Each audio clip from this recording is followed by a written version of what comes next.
What's up, Irish Nation? Steve Leslie, YSNLive.com. Tuesday night, Ursuline Irish football Coach's Corner, sponsored by Johnny Naples and the Golden Dawn here again on a Tuesday night. Can't thank Golden Dawn for all they do for Ursuline football all season long. Irish getting prepared to travel over to Warren Harding, a place Coach Reardon knows very well. We'll talk about that. We'll have the game for you on YSNLive.com Friday night at 7 o'clock. If you can't make the game, please head on over. Johnny will have it on here at the Dawn. You can watch some football and have a good meal. Again, joined by Coach Reardon. Thanks for joining us. Yeah, thanks for having me on. Rough game. Me and Anthony did it. I asked you off air. I don't remember doing a game. You've coached a long, long time for as many big chunk emotional plays. Talk about that a little bit. Yeah, there were a bunch of plays on both sides. It's kind of crazy when you look at the stats. We had roughly 600 yards of offense. And, I certainly have never been a part of a game where 600 yards of offense and we don't come out on the winning side. So, definitely an anomaly there. But the big equalizer is always turnovers, and 2 turnovers went for touchdowns. Another one was returned deep into our territory. So, that's a big equalizer, and give them credit. They made more plays than we did. And so I got to say, going over to that, you guys had so many drives, especially early on in that game, that you marched down the field. They were so long, took so much time off the clock. But like you said, just turnover, ball didn't fall your way. Austintown was able to take advantage. You got to say that your guys did a pretty good job of not getting discouraged, because they just kept following the game plan, drive in, drive out. It wasn't ending in your favor, but they didn't give up at all.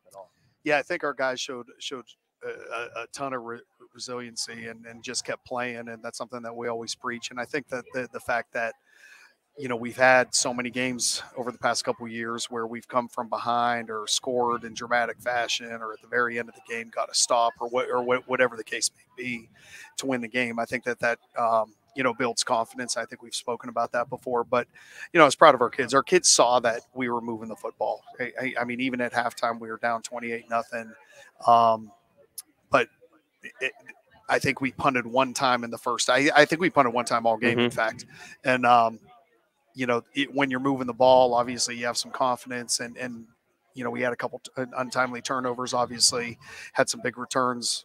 They had some big returns as a result, and put us behind the 8 ball. But really, really proud of how we came out in the second half. I know there's plenty of football teams out there. Most football teams, quite frankly, out there would have laid down in the second half and not battled like our kids did, and I'm extremely proud of our kids for that. And then it was another big night for Christian Lynch, over 200 yards on the ground, roughly 8 yards per carry. As the season goes on and he continues to kind of get more into that season form, just how dangerous does that make your passing game when he's getting so many yards per carry and defenses have to start to focus on him in the rushing attack? Yeah, so I think, again, we spoke about this last week. Our offensive line, it starts up front.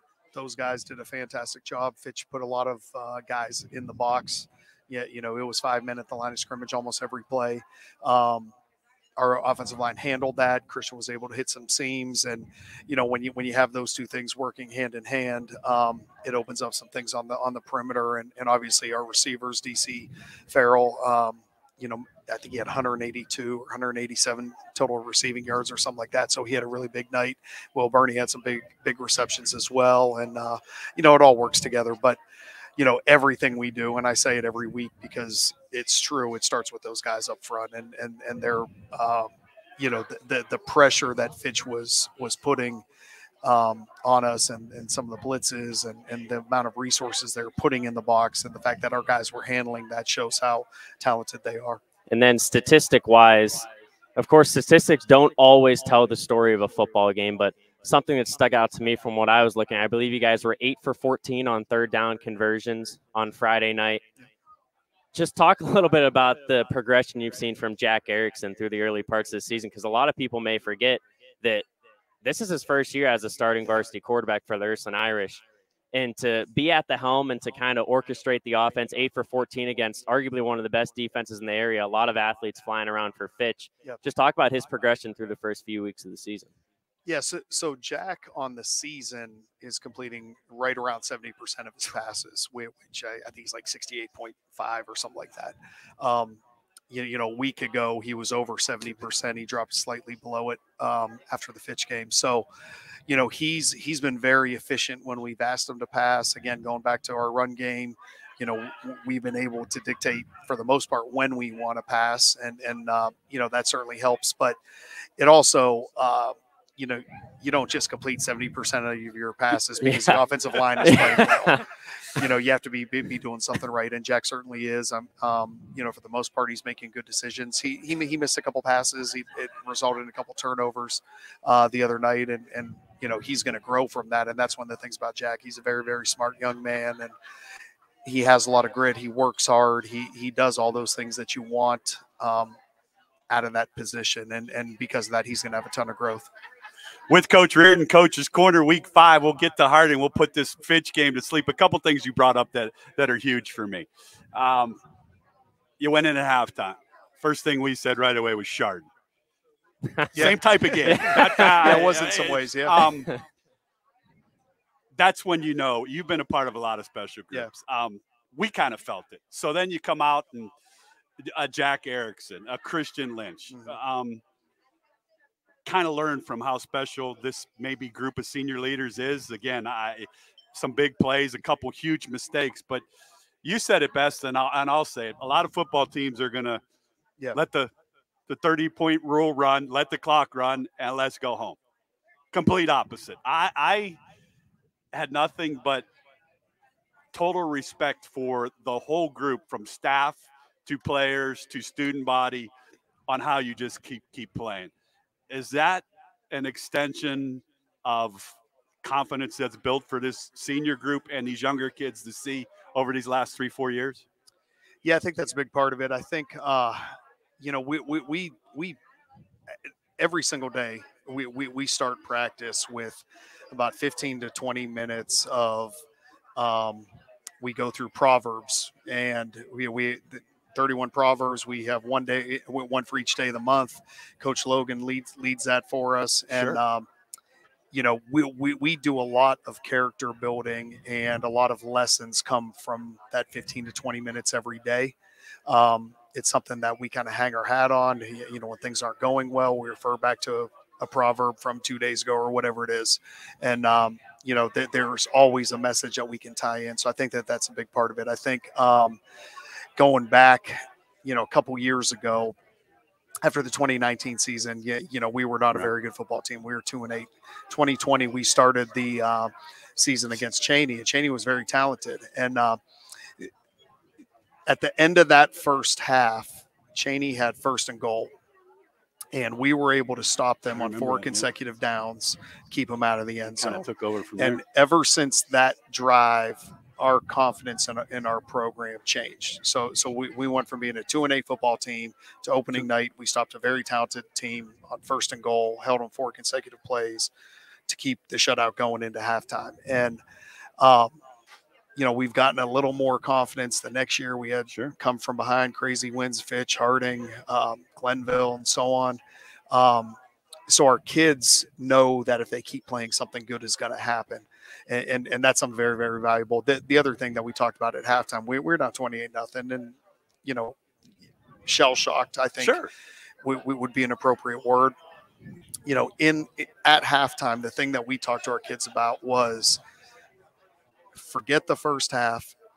We're not even going to look at it. We're going to grade you on what you do in the second half, and your effort, and how you keep playing, your toughness, all those different things. And we talked about that. We talked about just, quit looking at the scoreboard, play one play at a time. And we did that. So then we come out and Fitch makes it 35-0. And it could have gotten worse after a turnover. So then all of a sudden we have a running clock. Brought the kids in. I said, the first thing we're going to do is we're going to get the running clock turned off. That's the first thing we're going to do. We talked about that. And we did it. Okay, got a little confidence. Then they got the running clock put back on. Same thing. Back off.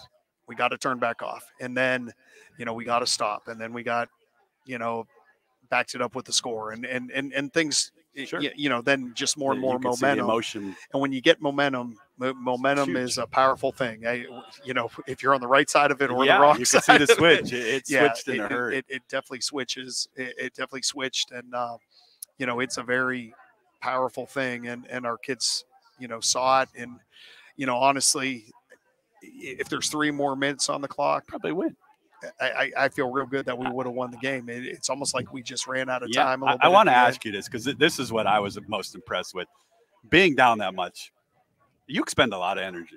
Yeah. I didn't see that at the end of the game. I did not see a tired football team. Is that safe to say? I did not see – I saw both teams kind of wilting a little bit, but I just saw – and you said momentum. That's huge. When Fitch had the momentum, they were flying around all over. Sure. When Ursuline got it, the momentum swing kind of changed. That's a great learning lesson for your kids to see on film. Yeah, for sure. And we talked about all those things with the kids this week, and I give Fitch all the credit in the world. No doubt. They made more plays. They're a really good football team. We talked about it last week. They're very well coached. They have a lot of weapons. Talented group. They're a talented group. They have a lot of weapons, and they're well coached. And we knew it was going to be a war. It wasn't exactly how I expected the war to transpire, but give them credit. They're a good football team, but I think our kids showed an awful lot. And the thing that I feel good about is how we played the second half. We're have momentum going into the second half of the season. So. All right, let's go in. Warren Harding with Coach Reardon, a place that you had a lot of great times at. Going back to Warren, it's a great rivalry. Ursuline fans, they need you. It's going to be a great football game. I know you know that. You've been a part of this program year in, year out. It's 2 teams that'll get after one another. What impresses you about this Harding team? Quarterback is really, really good. And we've gone against him for several years now. Very, very talented. I'll be glad when he finally graduates. This is the last time we got to face him, so that's good. But he has as good of an arm as anybody we played over the years, and there's that aspect of him. But then last week he scrambles for an 85-yard touchdown against a very good Massillon football team. So, he's getting recruited by a lot of people as a defensive back because he's such a good athlete. Yet he has all the skills from an arm perspective to be a next level quarterback as well. So we have a ton of respect for him. Harding always has a good tailback. They always have good receivers. Just different numbers and different names, right? And the thing, I was over there for 6 years early in my career, and there was never a question where we can have a running back. There was never a question where we can have a couple guys to throw the ball to. I mean, it's assumed they always have that. And and then you look at this year, they've lost to 3 really good football teams. I mean, their record's very deceiving. They lost to Massillon, really good football team. They lost to Medina, really good football team. They lost to Hudson. I believe Hudson's still undefeated or 3-1. And so they lost to 3 really good football teams. And so throw the record out. If you look at the record, shame on you because you're not analyzing the game. And and that's been the message to our team as well. Awesome. We need to go out and play well and, establish things up front and take care of the football. Same things we talked about last week. Well, we'll have a game for you on YSNLive.com Friday night. Again, cannot thank Coach Reardon. Anthony, I know you have one more. We'll let Coach get back to work. It's a busy week for sure. He has a stat for me. I hope he has one because he comes up with them. But I wanted to ask you, football is a week-to-week thing, and I think we talked about this last week. Ursuline Fitch, I think there's bigger things to fry. There's bigger pictures in games. There's bigger things in seasons. I want to shout out a young man that got injured at the game Friday night. Unfortunate injury. We understand he's doing pretty well from all of us at YSN and your football team. To have a football member go down, our sympathy and condolences are there with that. Yeah, so he had an injury, and I won't talk publicly about specifics or anything like that. But you know what? He's in good spirits. Good. He's things are going well. He's back at home, and he'll be back. I don't know when, but he'll be back. Well, shout out to you, young man. Get healthy fast. I know you got a quick something for Reardon that you're gonna. The struggles of doing interviews with Steve is he doesn't. I do all this prep. Steve just comes in and he just knows everything automatically. So I'll just throw my questions. I was gonna bring up the deceiving record for Harding, but Steve does such a good job. He beat me to it.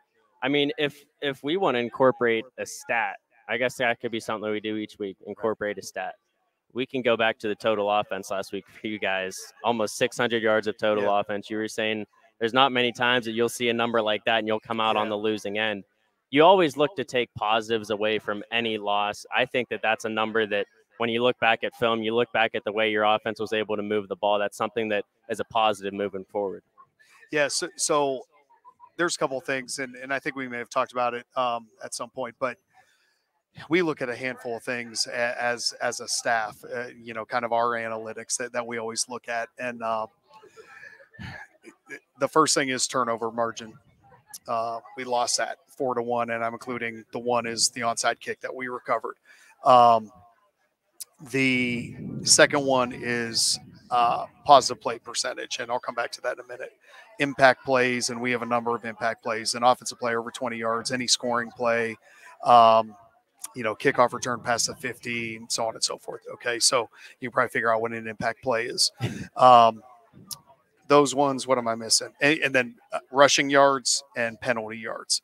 So those 5 things, if we take care of business with those things, we always feel good about the outcome. And the biggest thing that affects that is that can override it is if you have a bunch of impact plays or the turnover margin. Sure. So we ended up, more rushing yards, better in penalty yards.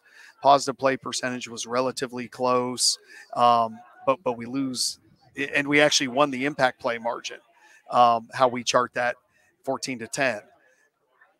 They had 4 takeaways, and 2 of them went back for touchdowns. So it's like that's the thing that can just override everything else, and we have to be better with that. But the positive play percentage that I mentioned, we always tell our kids, if our defense is playing well, offense has to be 60% or better in positive plays. And all we track there, it doesn't have to be a big play, just did we gain a yard or more? Any incomplete pass or whatever, a penalty, whatever goes against you. But we were at almost 70% the other night. Fitch was a little bit higher. They had a lot less offensive plays because of the turnovers, but they were a little bit higher. But that's something we always, if we're over 70%, we're just under it. Only one game in my career have I lost a game where we're over 70%. We were close to it, we weren't quite there. And I guess something that my last question to leave it off on, obviously you mentioned your time over at Harding. Yeah. Mollenkopf Stadium is a very special place to play year in, year out. Just talk about the history of that place and just some of the best games you've been a part of. So I'm a history teacher as my side job. So history and tradition is something that I always love to know about, and Harding and Warren in general, going back to the old Warren Western Reserve days, which this weekend, I don't know if you're aware, they're on 50th anniversary of the 1972. Yeah, that'll be a great the 1972 state championship team. But hearing all the old stories of when Harding and Reserve used to play each other, and 15,000 fans in Mollenkopf, they're bringing in extra bleachers and everything, and there's so much pride in the game of football in that city, and that's what makes it a special place from that standpoint. So you can put Warren's football history up against pretty much anyone. Yeah. No doubt. I mean, they have an NFL Hall of Fame. Yeah. So a bunch of the NFL players, state championships, the whole 9 yards. I was over there scouting a couple weeks when we were playing Farrell. They played on Friday. We played on Saturday. Went and had some chicken at the Buena Vista. Can't beat the Buena Vista. Their version of the Golden Dawn. Love the Golden Dawn, but the Buena Vista is a good place. So I'll put the BB's chicken up against anybody. I'm taking this pizza over the BB's. We'll take pizza here. We appreciate you joining us every week. Irish fans, they'll be at Harding Friday night. Hope you could head over. If not, come to the Golden Dawn, watch a game. Coach, go win number 4, and we'll talk next week. Sounds great. Thanks. All right.